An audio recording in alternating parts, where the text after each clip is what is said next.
I know this is not the Taylor Swift video I promised y'all.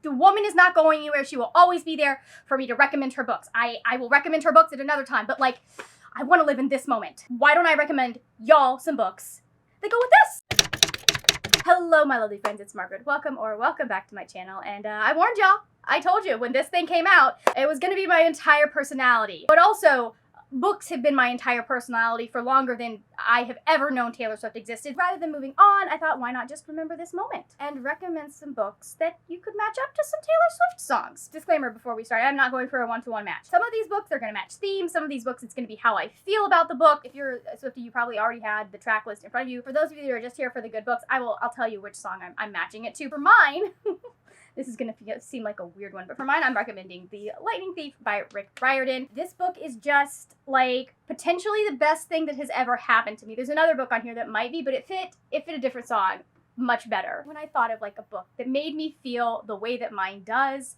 it's The Lightning Thief. This is one of my favorite books. I started reading it in college, and it was the book that reminded me, after 3 years of doing college courses and stuff like that, this is the book that reminded me that I liked reading. On every level, I knew I liked reading because I was in literature classes. Reading hadn't been fun for a while, though, when I picked up this series and blew through all 5 books in like a week. I'm not even kidding. We were at the end of a semester and I went shoo, right through all 3 of these. I have distinct memories of when and where I was when I was reading The Last Olympic. We had to get Percy in here somewhere, and as you can tell, I have tabbed this one. You can tell it's my favorite. I will also say that the hardcovers for this series are very hard to find, so like, you could say, this is the best thing that's ever been mine. I am not going to do that for every song. I promise my brain's not, we're not at that level. That's mastermind level thinking, and I'm not there as a person. Will I ever be there? I don't think I'll ever be there as a person. For Sparks Fly, I went with a romance that makes me feel the way that song makes me feel. So like, the vibes of this book are very much not Sparks Fly. The vibes of this book are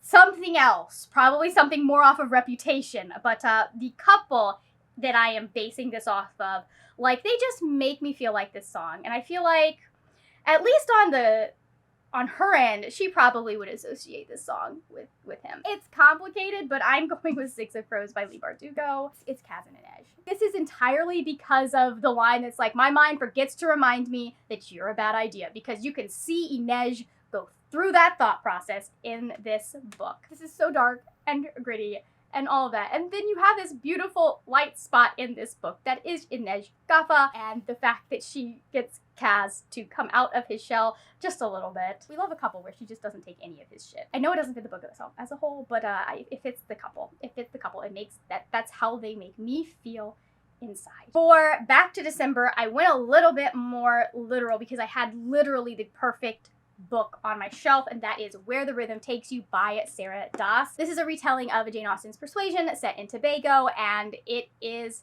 just very sweet. It is a YA contemporary romance. This is the Persuasion retelling that people who don't typically like Persuasion retellings or second chance romances tend to like. I've heard that from a couple of people, that they don't usually like second chance romances. Persuasion is the exception because Jane Austen did it with just like, she is the bar. She is the bar. And then this very much lives up to that original kind of promise and premise of the book. For Speak Now, I dug way back into like my teenage years when I was like 14, 15, 16 probably, is when I read these. It was originally published as 1 volume, then it was split into 2 volumes because she wrote them as 2 separate books, and now it is in 1 volume called Crown Duel. You will sometimes see this as Crown Duel and Court Duel. I would love to have those hardcovers, but I don't, but both books are in this thing. This is very complicated to explain, but in the first book, she and her brother are in open rebellion against the king, and then her brother strikes a deal with someone.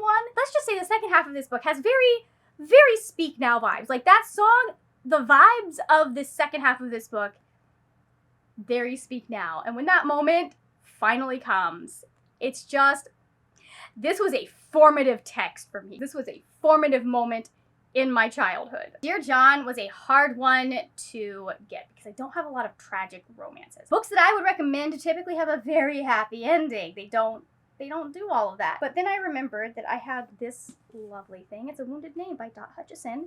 And it is a Hamlet retelling. This is the only version of Hamlet that I like. Number 1, because again, I don't like tragedies. And number 2, because I read Hamlet so many times in school for my theater classes that I break out in hives anytime someone brings it up. This is a retelling of Hamlet from Ophelia's point of view, and this cover just like, it screams Speak Now Taylor's version, does it not? It had to have been on here somewhere. This is so beautifully written.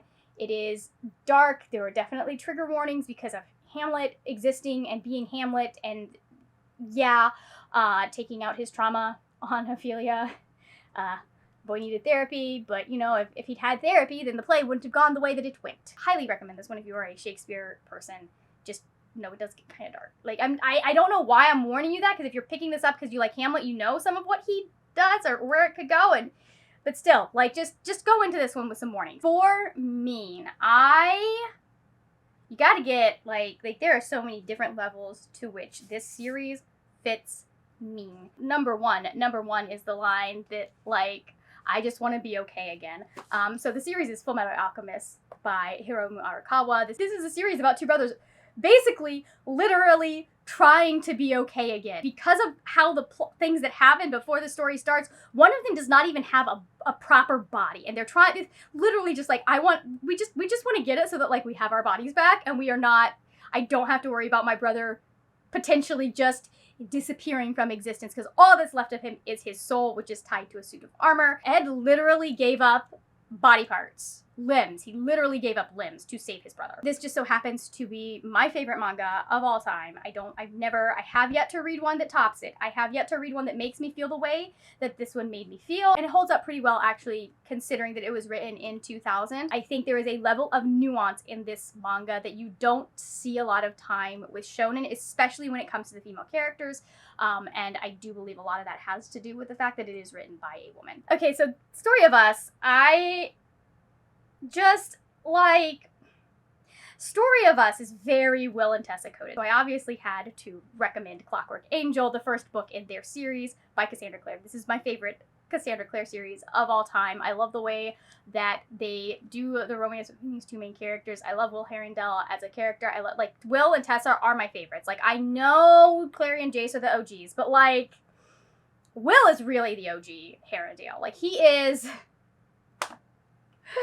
Until James came along, he was the most Herondale of the Herondales. There is so much unnecessary drama, but in a way that it's like you did this to yourself kind of unnecessary drama in this series.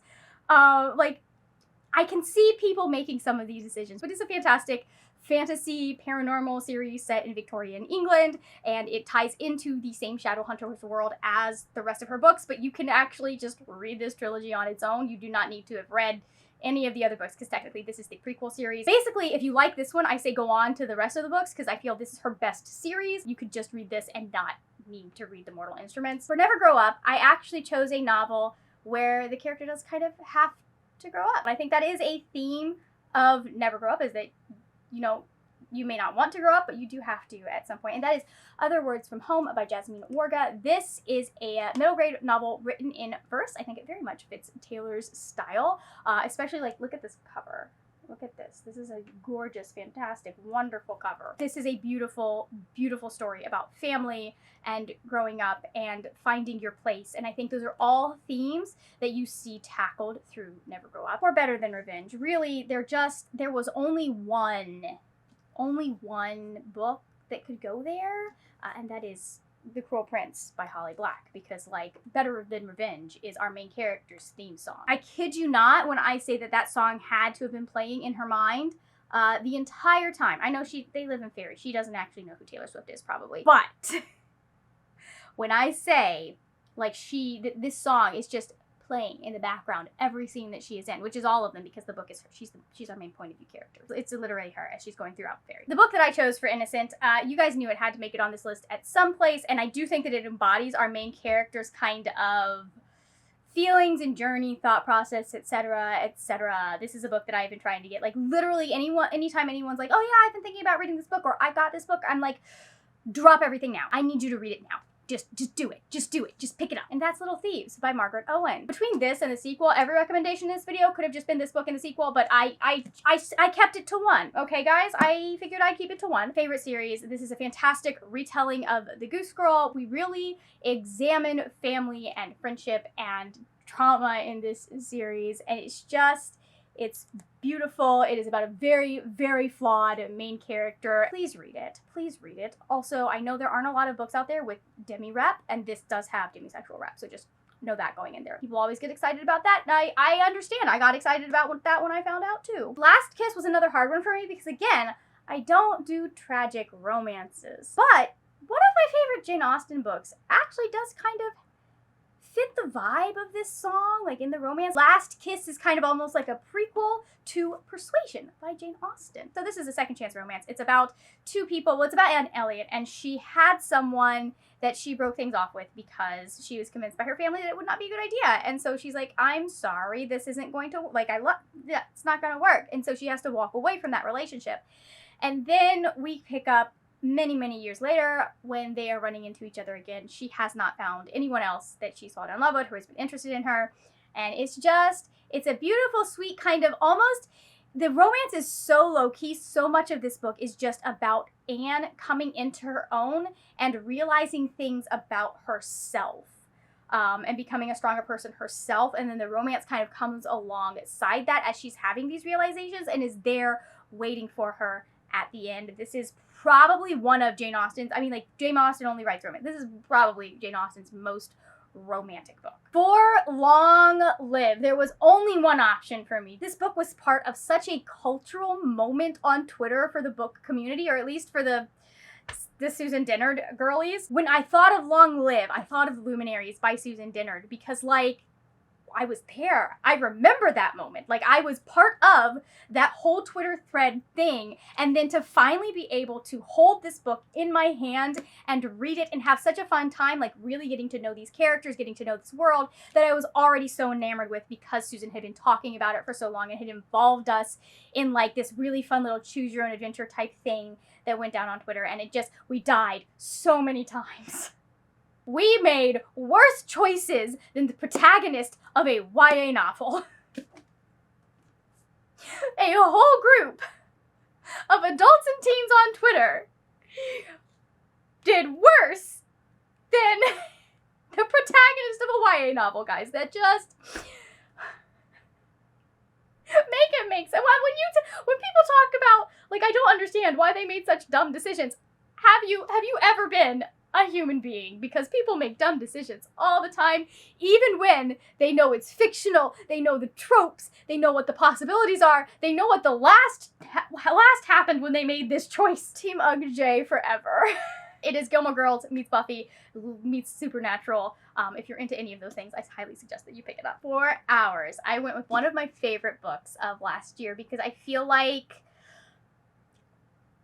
Hours is the song that happens after this novel is over, just because of the situation that the characters are in and where we find them. But that is Once Upon a K-Prom by Kat Cho. This is adorable. It is this is another, almost, it's not really, I don't know that I would say it's a second chance romance, because they liked each other as children, but they were 10, so they weren't dating. It's about a girl, and when they were 10, her best friend, Robbie, he ended up moving back to Korea with his family, and he promised, or they made a promise, that they were going to go to prom together if they didn't have prom dates at that time in their life. And then Robbie gets recruited as a K-pop idol, and so she loses touch with him until he suddenly shows up at her door being like, hey, you want to go to prom? And she's like, what the heck? I haven't heard from you since we were 13. I read this for the Eras Readathon, actually, and I think this is a very fitting book considering everything that we personally know about Taylor and how intrusive the public can be when it comes to her life and how much she has to fight for her privacy. I enjoy this book, and I think that it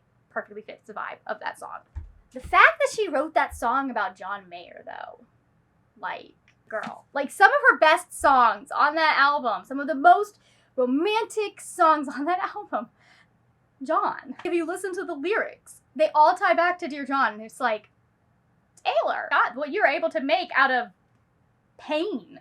It's amazing. Moving on to Superman. I don't remember what lyric it was that made me go, oh, it has to be this book. I can't remember which lyric it was, but I want to say We Hunt the Flame by Hafsa Fazell. This is such a good series. I had so much fun. This is a YA fantasy. It is about an assassin prince and then a huntress, only no one knows that they think she's just they think she's a man.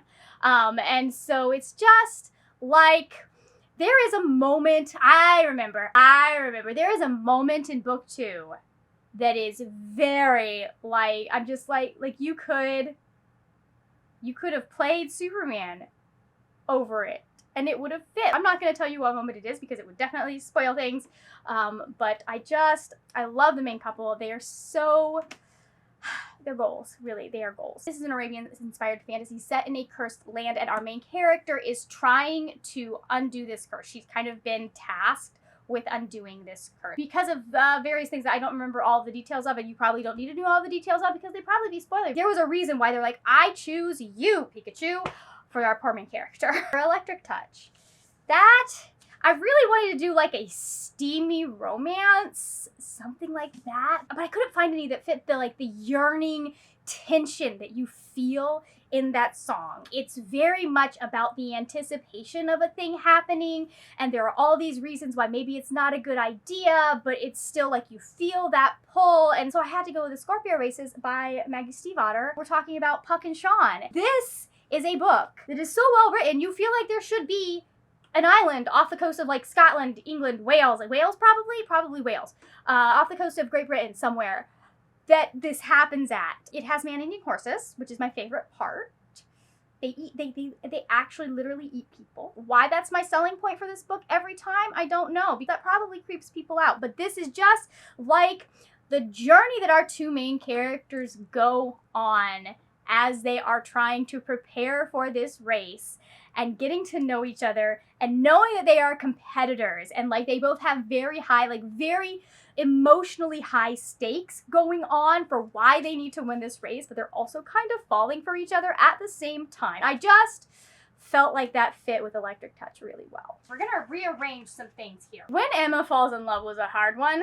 Like, to figure out exactly, like, was it going to be a book I couldn't put down? Was it going to be a main character that kind of embodied that vibe? And I ended up going with the main character. Honestly, the way that this works is, like, this is how the love interest would think of our main character. Like, certain lyrics, I'm like, oh, I can see him thinking this. And that book is When Dimple Met Rishi by Sandhya Menon. It's a fun little kind of, meet ugly type of romance. We have a boy who is very into the idea of his parents matchmaking him and finding someone that they think he really will fit with. And then we have Dimple, who is very much like, I don't want to get married. I have a whole career plan, all of this stuff. Just about to go into college, Mom. Why would I be interested in getting my match made? And it's adorable. It's wonderful watching them watching them have to work together when one of them is very much into the other one, but she is not willing to admit that she is into him. This sounds very much like Emma from When Emma Falls in Love. Highly recommend. It was one of my favorite books of the year when I did read it. So there are multiple layers to this next one for I Can See You, because on the one hand, Susan, I can see you. I can see what you're doing. You have been feeding us crumbs. You sold us on something in the first book and you've been feeding us crumbs. And I'm just like,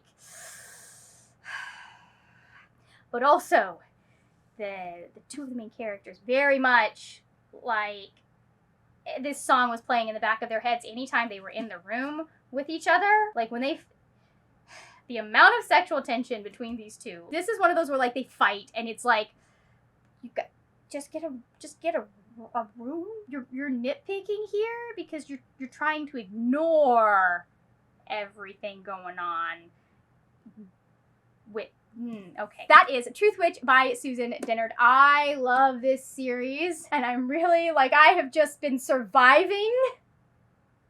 We haven't seen my ship in 3 books, basically. Like, they have not had they've had one significant interaction in 3, but over the last 3 books, and, like, I have been living off of half a page of interaction from book 3 for, like, 4 or 5 years at this point. I think I need to reread the entire series. This is such a good YA political fantasy. Like the politics and the world building are spot on. And then just the romantic tensions and the romances that we get in this novel, very good. We have several like kind of OTP level characters. Thankfully, there is another couple in here that I'm like, I like you two together as well. I'm very glad that you are over here like giving us what my main ship is not. We appreciate your work. Anyone who's read Truth Witch knows exactly the scene that made me go, yeah, this one for this song. You know exactly which scene it is. For Castles Crumbling, that for a minute that was a hard one, and then I listened to it and I was like, you know what this reminds me of? You know what this reminds me of? It reminds me of Taylor's songs on the Hunger Games movies. This very much feels like Katniss's journey through these books as we go from the beginning all the way through to Mockingjay, like the various different kind of cycles she goes through where everyone is rooting for her and everyone is on her side, to when she's facing some of the hardest stuff in her life, to when people are just like abandoned, like it just, and where she ends at the very, very end of this. Just, I will spoil things if I explain this, but if you are a fan of her songs from the Hunger Games soundtrack, Castles Crumbling very much fits that vibe, and this song fits, no, this is not a song, this is a book. This book fits those vibes. Okay, so for Foolish One, this book does kind of give me those vibes, or the song kind of gives me the same vibes as this book, and that is The Two Lives of Lydia Bird. We have Lydia Bird, who is living, like, she's basically like living her regular life, but she also has found a way to get into a alternate reality, I guess, is what's going on there, where her fiance is still alive. Like, we meet her at the very beginning, right after he's died, and we get to watch her go through the grieving process. And just, like, if you listen to the arc of Foolish One, and you get all the way to the end, where it's like Foolish One is very speak now, and then you kind of hear this tone change, and suddenly it's Taylor now speaking to herself. I feel like that is kind of the same arc where we see Lydia at the beginning of this novel, right after this tragedy has happened, and we see her going through and getting to the moment that she gets to at the end. I enjoyed it. It's not, people will sell this as a romance. I don't think it, yeah. It's hard. It's not a rom-com. The romance is a B-plot. It is not the main plot. The main plot is Lydia dealing with her grief. So this is more like fiction with a romance B-plot. When something doesn't fit into a genre neatly like this, I can understand why people might give it a genre that's not quite, because people don't want to use like women's lit or chick lit. That tends to get looked down upon by the reviewing peoples, or like the high echelon type Kirkus review type peoples. I have no idea, actually. I've really never read a Kirkus review in my life. You know, the big fancy reviewers that actually get paid for their work tend to look down on things that are considered women's lit, chick lit. That's what this probably should have been marketed at, but I understand why they didn't. All right, had to adjust that because Taylor got real shiny there for a minute. I fought against doing this so many times because I feel like there are people that are going to argue with me about this one. But also, like, they have been this, this couple so perfectly embodies the vibe of. So I'm going to recommend you one of the best books that we have with them in it, that I feel, but like their relationship in general is what I'm actually recommending. That is going to be, I'm going to recommend Batman, The Long Halloween. Obviously, I'm a Batcat shipper. They're actually hidden by Taylor right now, but like they are back there in my background at all times. The way that Bruce and Selena keep coming back to each other, not just in this, but throughout the history of Batman. Catwoman's first appearance was in spring of 1940, so like, it made sense. I was especially thinking of this. I was thinking of some of the later, like the Tom King Batman specials really show like the timeless quality of their love. No matter what happens in this world, like, we can't keep them away from each other. They keep coming back because they work so well together as a couple. If you are looking to get into Batman, this is especially a good graphic novel to start with. At some point, I will do a video about like what to read to get into different comics. But this, if you are looking for, like, you're a Batman person, start with this. You can start with Batman Year One. A lot of the Batman comics are their own self-contained little stories, so you don't have to have read, but this is a good starting point. So those are my recommendations for books that match the songs on Speak Now Taylor's version. You don't have to agree with my reasoning for any of these. I totally get it. We all view songs differently. But if you have recommendations for some of the songs or books that fit the vibes of the song, feel free to leave them in the comments. I would be very happy to hear that. If you are not feeling chatty, but just don't want to let me know that you watched to the end of the video, feel free to leave me a purple heart. Thank you so much for watching. If you enjoyed this video, I would appreciate it if you could give it a thumbs up. Also, maybe check out some of the videos over here if you liked this. I'll have some of my other Taylor Swift themed stuff over here. If you like Taylor Swift and you like books and you would like to subscribe, the button is down there. You know where to find it. That is it for now, my friends. Happy reading, and I will see you later when we will talk about more wordy, nerdy things. Bye! We're gonna let Taylor hang out there back behind me, giving me weird side eye. This is very odd. This is very weird. Okay, she's looking at me. I can see her looking at me through the camera. So in remembering, I said, remember this moment, you your words, lies and swords and weapons that you use against me. You pointed out my flaws again as if I don't already see them. The repeat knows how much that I miss him. I hang on every word you say. Like, listen to the lyrics of that.